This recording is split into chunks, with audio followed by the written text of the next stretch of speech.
Oh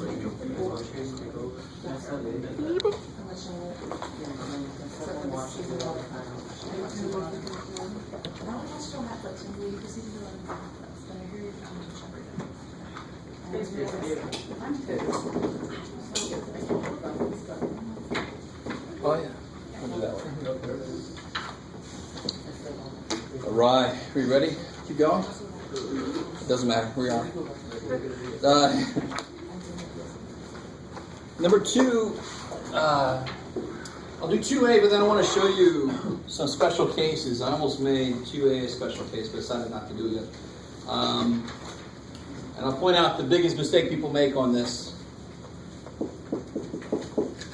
Let me see if you guys know. I think I told one person this, but the rest of you guys, what do you think is the biggest mistake people make on this specific problem? Oh, don't tell me because I told you. So let's pick it up as we go through. So let's see, what do we do first? Exactly. They leave this as a plus, as a minus 12. Yeah, and then that, of course, the minute you do that, you're screwed. Thank God for you that you have a teacher that gives partial credit. So as long as you can show me you understand the process, if you make a little mistake, then I'll take off very little, if anything. All right? So sometimes if we say 2 plus 7 is 10, and I know you don't believe that's true, I'm not going to take points off as long as you're doing the rest of the work correctly. Does that make sense? And that's the point. That's why I don't ask me if you need Scantron, you don't. If you have any math teacher that needs Scantron, they're not really a math teacher. I'm not sure what they are. Because math is not about the answer. Math is about the process. Right? We're here to learn the process. When you become an engineer or whatever the hell you become, then the answer is important because then people could die if your answer was wrong. Exactly. But here, nobody will die. At least not from that. 7 plus 2 equals 9. So what do I get here? 2x. And of course here, like we just said, negative 3x plus 12.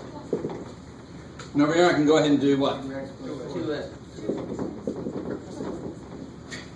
I like that. I said with confidence, though. That's good. All right, and then on the other side, we do the same thing, get like terms together, right? So at this point, especially if you've gone through Math 90, the big thing from there was learning how to do all these different equations. You should know how to solve this kind of equation really well. This should be no problem. Question.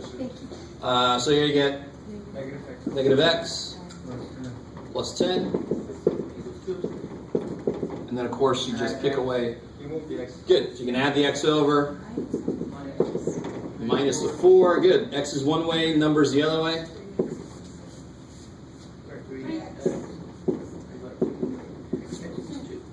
And, of course, how do you figure out that's right? You just plug in. Put that in Wolfram Alpha. No. All right, how are we doing there? Is that decent? That's the kind of problem I'm going to have to assume that you can do really well. I mean, if I can't make that assumption, this is bad. You need to review. You need to you should be able to do these because we're going to be getting a lot of different word problems where once you get the equation set up, that should be the easy part, right? It's just the whole thing at the beginning. A train leaves Wyoming going east. Silly problem. Yes. On the second row, after the equal sign, when did the 2x, when did the 3x turn into a 2? Oh, here? Like terms. After the equal sign. On the second. Here? Oh, here. Yeah, just below it. So that's 2x now. Subtract an x. Right? 3x minus x is 2x. Oh, I see. Yeah. I like it. Cool. Cool. And of course, the whole idea of this is distribute like terms. X is one side, numbers on the other side. Divide almost always last, right? That's basically how you solve the equation. So a little side note. If I had gotten to this step here and it was 2x plus 10 equals 2x plus 4, how do you solve that?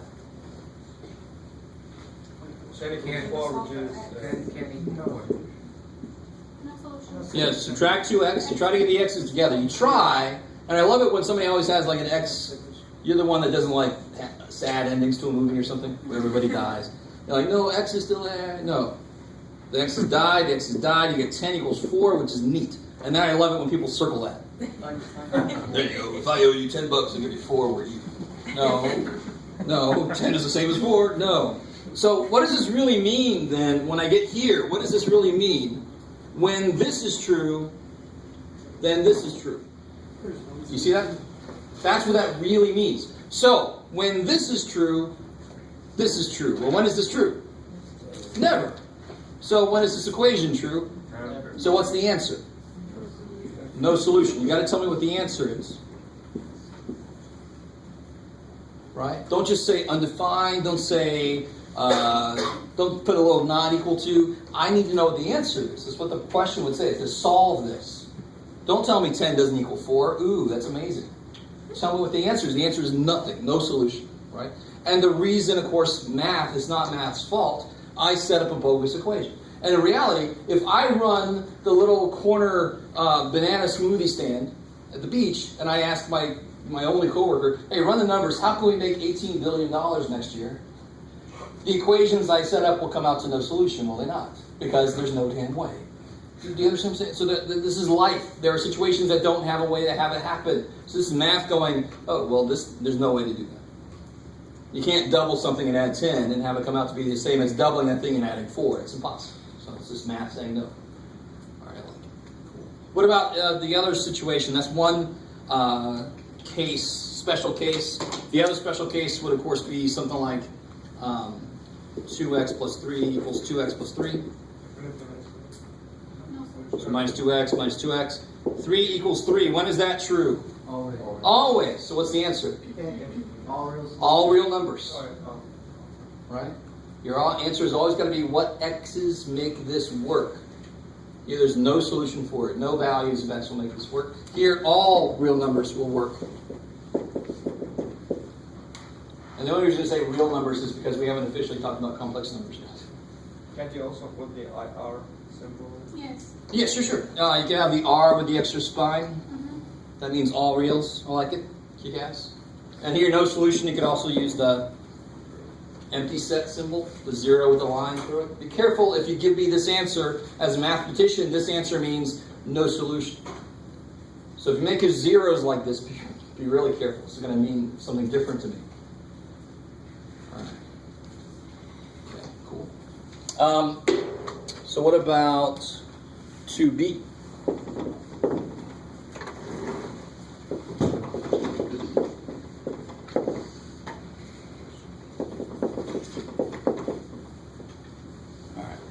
So you actually could either work with the fractions, leave them in there, and then just get your x stuff on one side, or possibly slightly better, and actually a little bit better because it's going to help us out when we get to very soon in chapter 7, we're going to have variable stuff on the bottom, which will make everything a little bit weirder.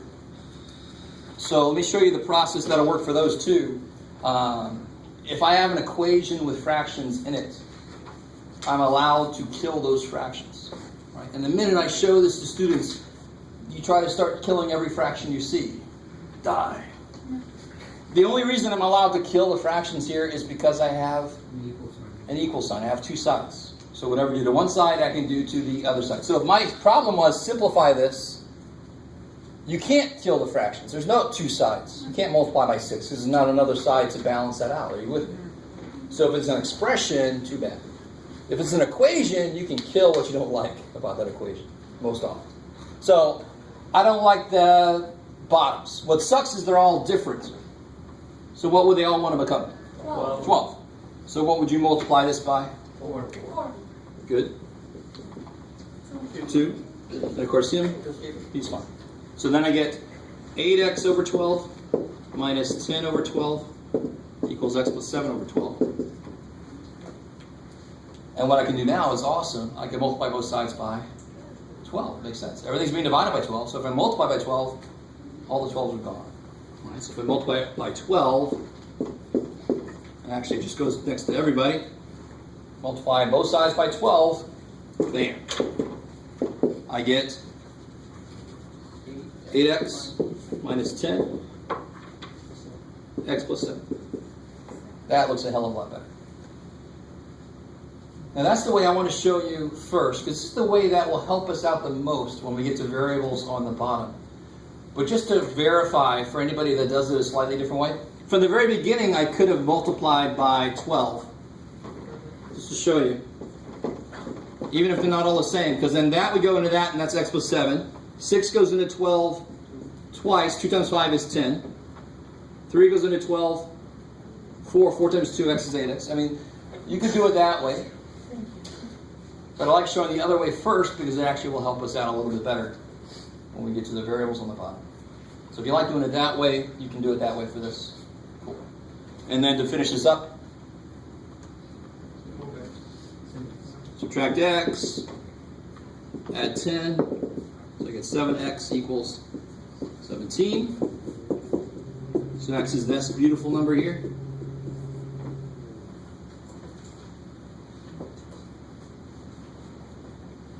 Is that right? Yeah. You wouldn't want us to write it as x equals 2 and 3. You can do that too.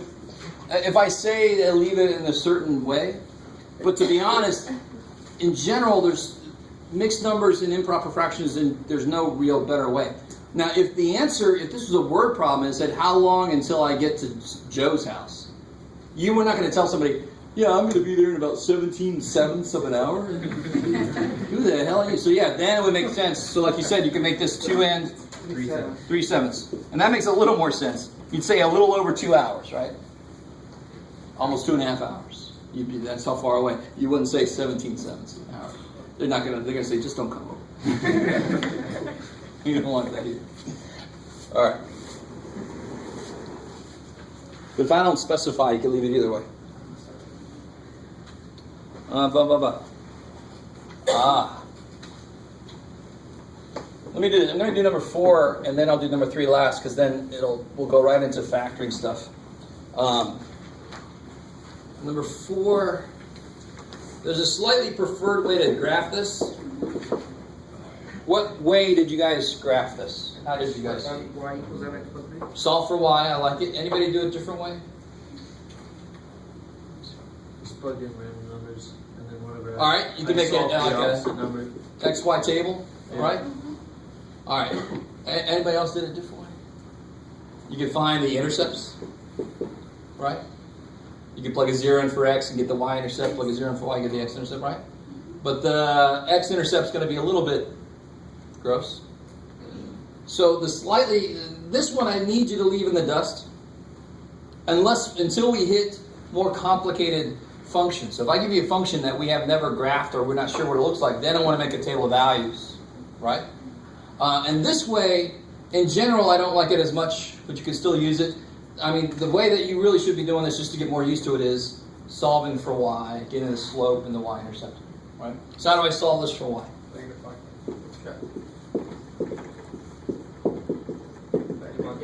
And see how I shove that in there? So then I don't make the mistake of the n being the wrong thing, right? Just because it's out of order doesn't mean the slope is different. The slope is the number in front of the x, but I just put it in that order. And then divide by 2. So you get y is negative 5 over 2x plus 3. So the slope is negative 5 over 2. And the y-intercept, 0, 3. Kick ass. And we all should be decent with this plotting a point and using a slope to move around.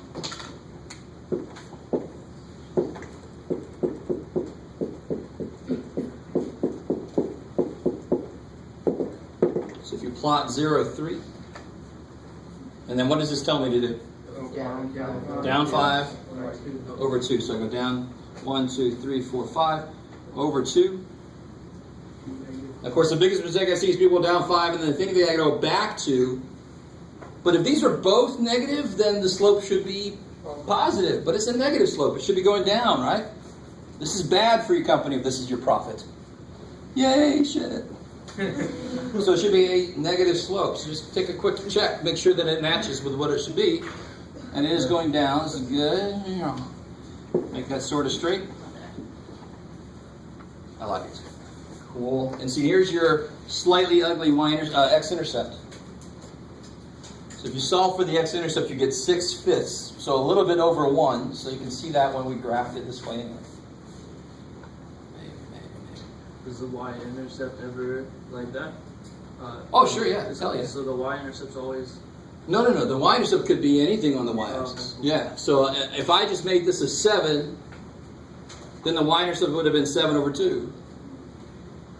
See what I'm saying? Yeah. So again, the y-intercept next to that could be anything.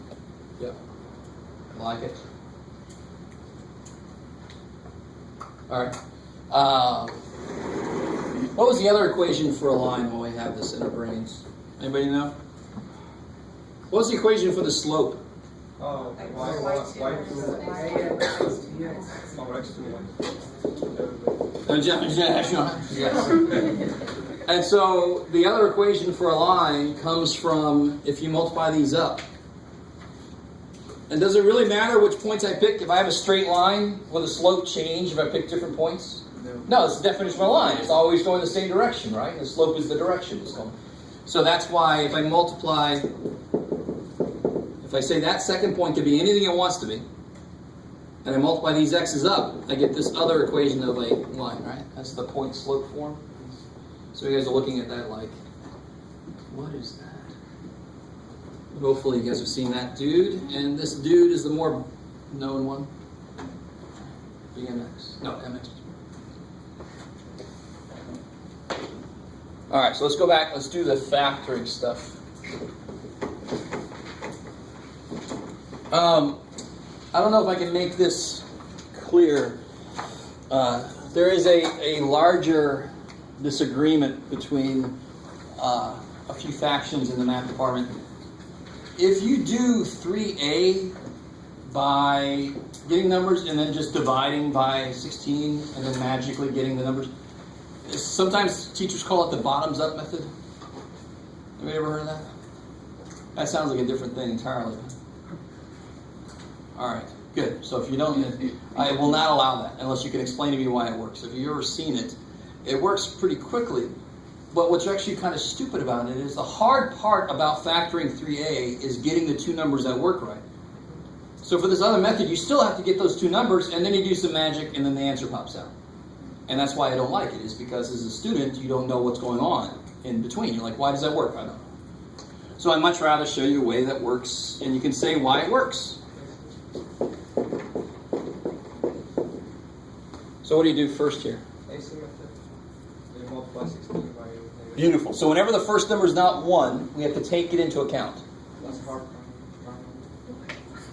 A hard trinomial. Hard trinomial, exactly, because the easy trinomial is a equals 1. It's a little bit easier. So 16 times -3.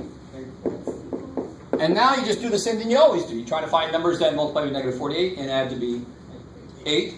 -12. Yeah, it's got the bigger one's got to be positive so that an answer comes out positive. How we doing so far?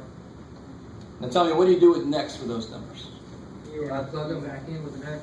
Good? Yes, we will do x minus 4 and x plus 12. No. Instead of 8, you find 8 by 16 x You squared can't plus- do this. Now, why do I know this cannot be the answer? Because x times x is not 16x squared. To be honest, this is almost the way I do it, but you have to be really comfortable with numbers and just slide some of this out and slide some of this out. It's weird. It's actually called the Texas slide. Believe it or not. Sounds like a silly line dance kind of thing. Probably is. So don't do that. A little bit better way, the way that you can really sink your teeth into and you can see what's going on is, and this is why, I call this the surefire method. It breaks up the middle two pieces like somebody was saying. Because 3 terms suck, but 4 terms you at least have a really easy thing to try. And if you find these two numbers that work, then surefire, this is how it was taught to me, surefire it'll work on the next step. Right? Those two numbers will make the grouping work. So if I split the middle term up into 2 pieces, how many terms will I have? So I have plus 12x minus 4x. Isn't that the same thing? And then we'll Have I done anything? I just did nothing. Yay, Jeff. But I made it look different because now it has 4 terms I'm allowed to group. And grouping is one of the most easiest methods of factoring, right? So group these together. What comes out of these two? 4x. 4x. X plus 2. 4x. 4x. What has to come out of here? -1. Yeah, -1, so that you end up with the same thing there, right? If these are not the same, you've done something wrong. I love it when somebody keeps going anyway. So somebody would get this, and then they just put 4x plus 3 times 4x minus 1 times 4x minus 3 is everybody. But no, it doesn't make any damn sense. What's the only reason I can do the next step? Because they're similar. Because they're similar. Because these are the same. So that this is a GCF that comes out. Now, there is another way you could do, it's called trial and error, which is where 16 could be 8 and 2, or it could be 16 and 1, or it could be 4 and 4, or it could be 2 and 8, or it could be 1 and 16. And then and 3 could be 3 and 1, or 1 and 3, or -3 and +1, and then you just do it until it works. So that's the trial and error method, right? Which is fine. You can do it that way, as long as you can kind of see some work, obviously. Yes? Is the bottom of method the one with the X? No, I'm sorry. So this is so weird to me, and I have to let it go. This here, we got just by thinking it out. If for some reason, and I'm not making fun, I truly, honestly don't understand. If for some reason putting the -48 and the 8 makes it easier to get these numbers, great. But the work I did to get these was the same work you do to get them there.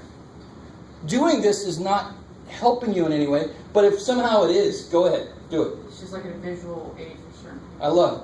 I personally just cannot see it. So I always forget to say that because it's nuts. I never do it. But if this helps you to get there, kick ass. It's not cheating or anything.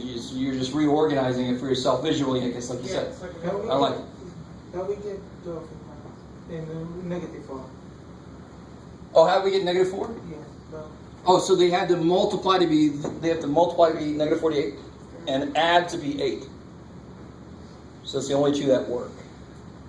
And to be honest, I don't know, somebody gave this to me very quickly, but it kind of sucks to write all the factors of 48. It's actually a little easier what numbers add to be 8 and their opposite signs. So like 10 and -2. But they don't multiply to be 48. So then you try 11 and -3. 12 and -4. There it is. So nobody said you had to find the factors that worked before you. No. I don't know if you guys are kind of with me. You can find two numbers that add correctly and then check each one to see if they multiply correctly. Because it's so much easier to make two numbers add to be 7 than it is to make two numbers multiply to be 320.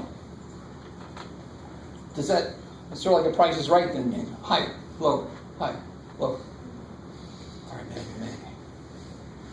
So my job, as far as factoring goes in this class, is to review with you, right? So certainly bring up questions about factoring, but I have to assume that you've all at least seen factoring before, but throw any questions you got about it at me. So the last step here is, the reason this works is because that's the same in both. It comes out, and you're left with this. So you can see it. This gets distributed here, bam, and it gets distributed there, bam. If you want to check it. Wait, can you go over that one more time? Sure. Let me do it like this. Here's the same problem, believe it or not. How do you factor 4xy minus 1? Take out a y. Take out a y. How can you take a y out? Because it's in both, right? So then when you're left with 4x minus 1. So what's acting like y up here? 4x plus 3. Oh, okay. They both have 1, so it can come out. So the mistake I see some people, so this is the right answer. The 4x plus 3 comes out. Because I can distribute it back and see that I get back to where I was. But I get a lot of people tell me this. And you can see why they think that. There's not really two y's here. There's one y that was distributed, right? So there's not really two 4x plus 3s. There's one 4x plus 3 that was distributed. It's a little bit like magic. Nice. I like it. So Some of you guys have very pained looks on your faces. I'm sorry. I'm used to it. Sorry, I'm a math teacher. All right.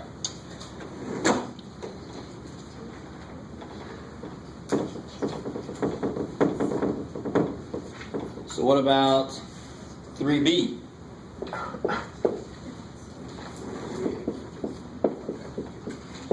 What saves you from yourself?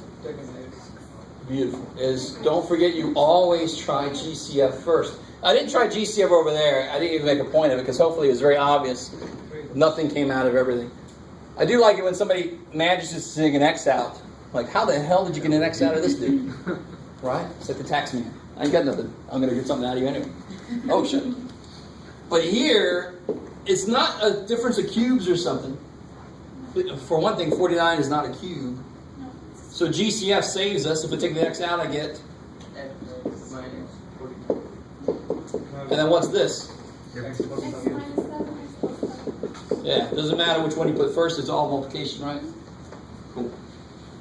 So I call that a thank God problem, or a thank whatever deity you like problem, right?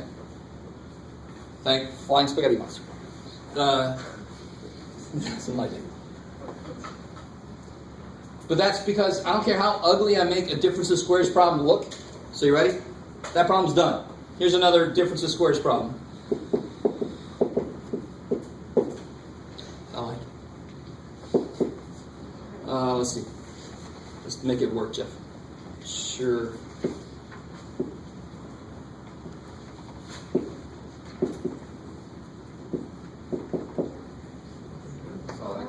That's yummy. And see, this is where you guys have to understand. That is exactly as difficult as that was. It just takes a little longer to write. The equal difficulty. Why did you put an x and an x? Because you took x squared and cut it in half. That's the whole idea. If it's squares, you can cut them in half multiplicatively, right? Where'd 7 and 7 come from? Because you took 49 and you cut it in half. So how do I know this is a difference of squares? Well, it's two terms. It's a difference. And everything is a square. So then you just cut everybody in half. Minus plus, done. It's just as easy as this was. It's just more shit in it. It just takes a little longer to write. Ooh. And of course, I could just keep going crazy, putting more and more stuff there. It's the same idea. So how would I do this problem? A little more room. 4x. So then you do the same thing there, right? Break it in half. So there's half and half.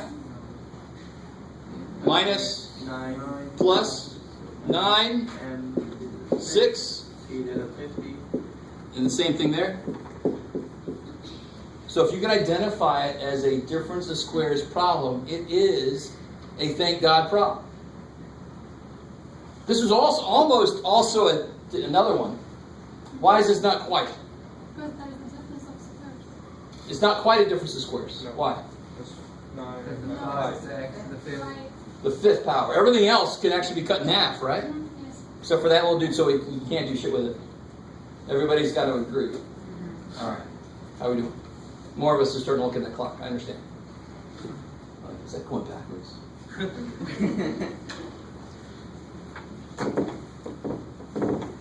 Okay.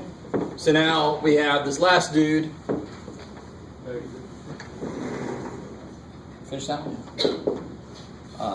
W cubed plus 64. Now, the biggest mistake I get here, of course, I'm not picking on anybody. That's the optimistic answer, right? Nothing wrong with optimism in general. But that's no good. That won't work. If you FOIL this out, W plus 4, W plus 4, W plus... You're going to get all these little middle terms. Nothing's going to cancel, right?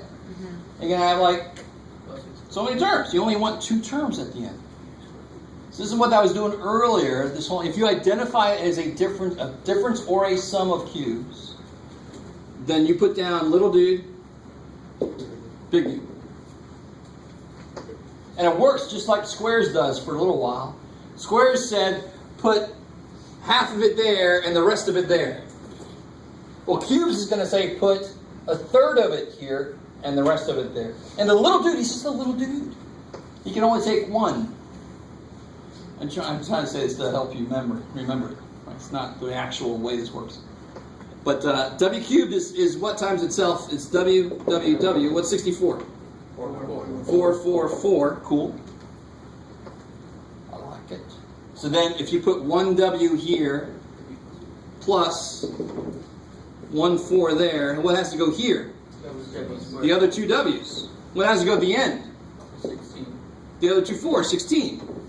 So now right here, this is where people sometimes say, well, just stop there, man. Just stop. Because we do get W cubed, don't we? Yeah. Yeah, there's W cubed, and we do get 64. But we also, oh shit, we get 4W squared. I don't want 4W squared.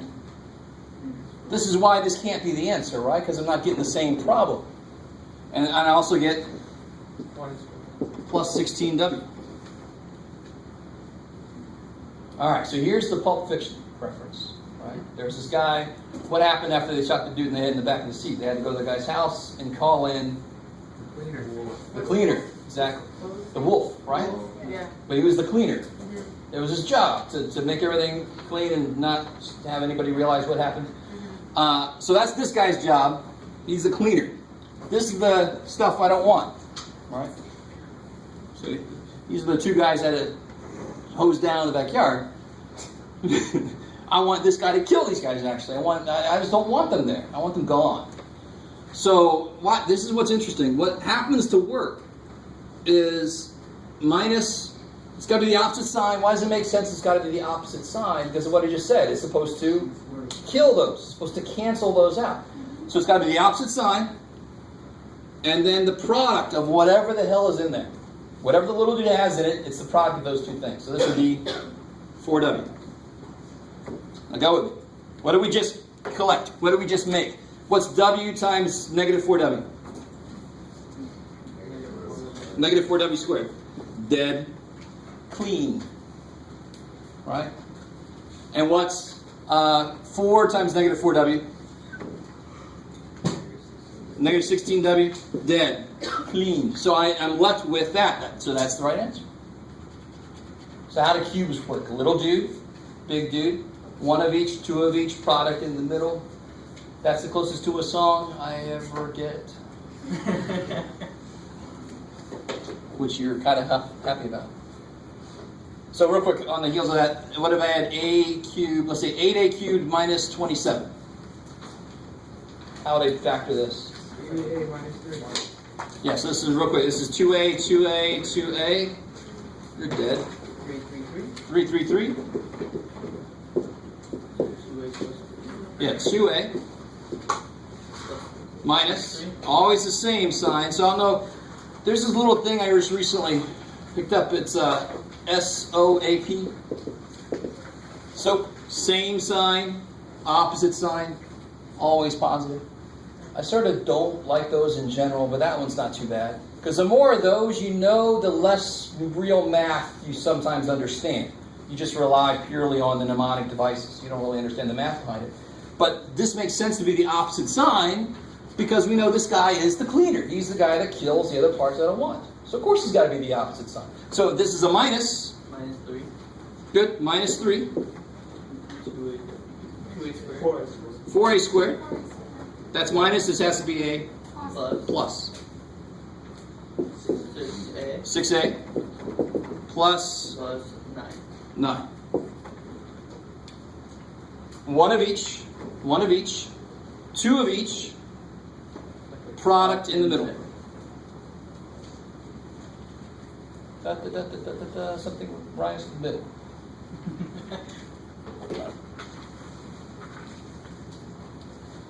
All right, so I'll tell you what. We'll talk about a couple things about factoring, and we'll head out nice and early today. Don't get used to it. All right. We're not heading out right now. Hold on. A few minutes. Oh, and I forgot about that little dude.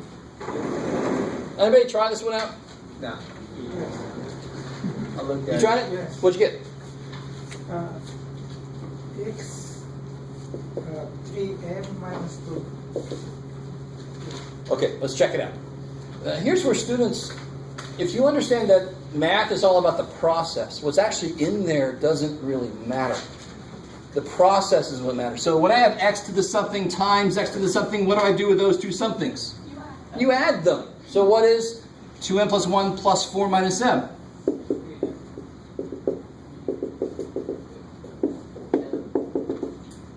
X to the m plus 5. You guys with me? Yes. That's the property. You add the powers. Does that say anything about you add the powers if they are whole? No. Add the power. Bang. What are you doing? You divide.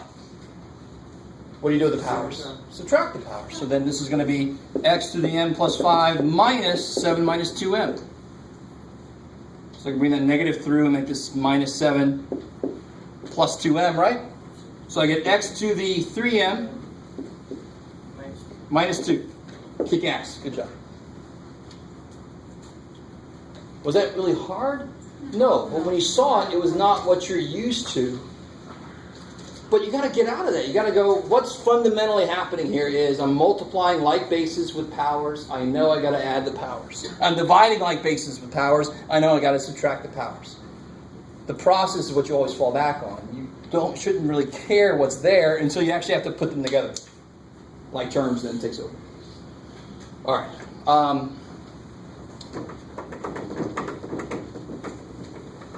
Let me think. What was it about? So let me ask you this here. Give you a different kind of.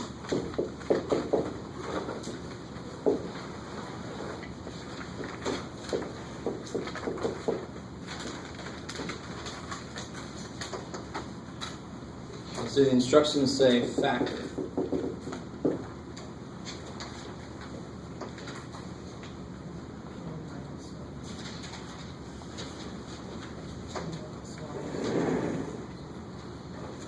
How many terms are up there?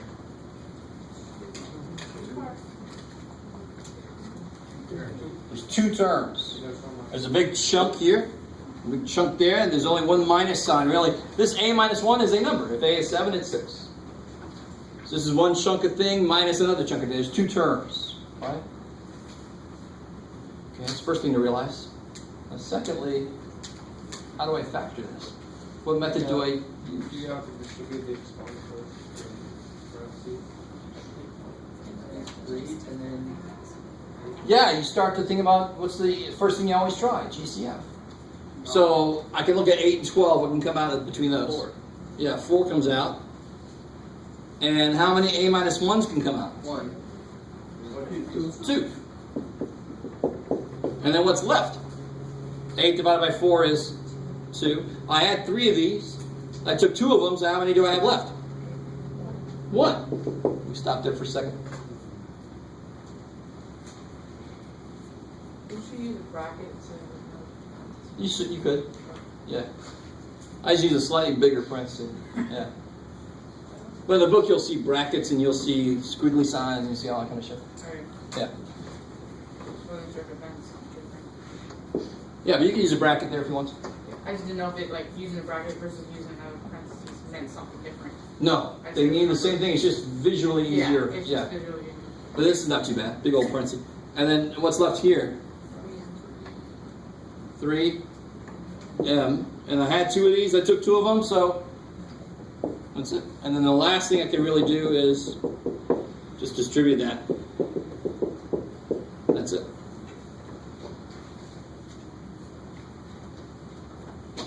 Does anybody have to take Math 178? Is that in your future? This is why people die in Math 178. It's so funny. The Math 178 for the rest of you guys is business calculus. I know calculus. That actually is a term for something that's wrong with your teeth. It sounds like something that would be wrong with. Get a little calculus in there. But calculus, because of the way it works, very often we get expressions that look like this. And we want to set it equal to 0 a lot of times. And you have to be able to factor to do that. And this is what kills people. It's not the calculus. They actually get the calculus easy. It's the algebra that they die on. So if you know you come out of here knowing your algebra, 178 should actually be pretty good for you, right? For the few people that had to take it. So anybody have to take 180 in your future? Well, it's the same thing, right? 180 is just 178 with all the real analytical, theoretical math in there. Yeah. All right. Oh, what was the other thing I wanted to do? Oh, yeah. Remind me here, here's the last thing we're doing today, and then we'll head out. How would I, or can I, reduce that?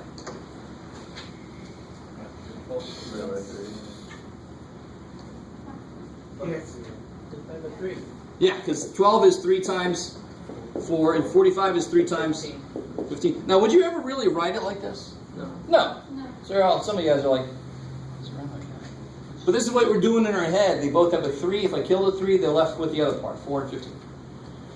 But when we run into, this is the first thing we're going to do with factoring in chapter 7. One of the first things is if I have this, oh, you can do it, Jeff. You will like it. Oh yeah. The thing you have to realize about variables is they're just numbers that we don't know. So, however numbers act, they must act the same damn way because they are freaking numbers. The only thing is they look different. They don't feel the same, right? So, but here's the biggest mistake I see is people just go, all right, we cancel these out, No. and then you divide this by 5, and then I tell them, well, what if this had been? So you're telling me, can I reduce 8 over 9? Can I reduce that? Even though that's 8 over 8 plus 1. You can't go, well, why is that not good? Why is it that I can cancel those? Why exactly can I cancel those? Because they're the same, but then more importantly, because there's a division and they are multiplying. So you can only cancel things when you have opposite operations. Now, this is a very simple statement I just made. But that's what gets people in so much freaking trouble. You can only cancel things when you have opposite operations. So here, I cannot cancel those because division cannot kill subtraction. It's just, I can't do it. So I have to make them become multiplication because then the division can kill it. So of course, the way to make this become multiplication is to factor it. So how do you factor the top? Do that here. And how do I factor the bottom? X minus And then what happens? And real quick, here's still the same problem, so I'm not lying. What is x? Anything except what? What could x not be? 7 or 5. So give me another number. Or 3.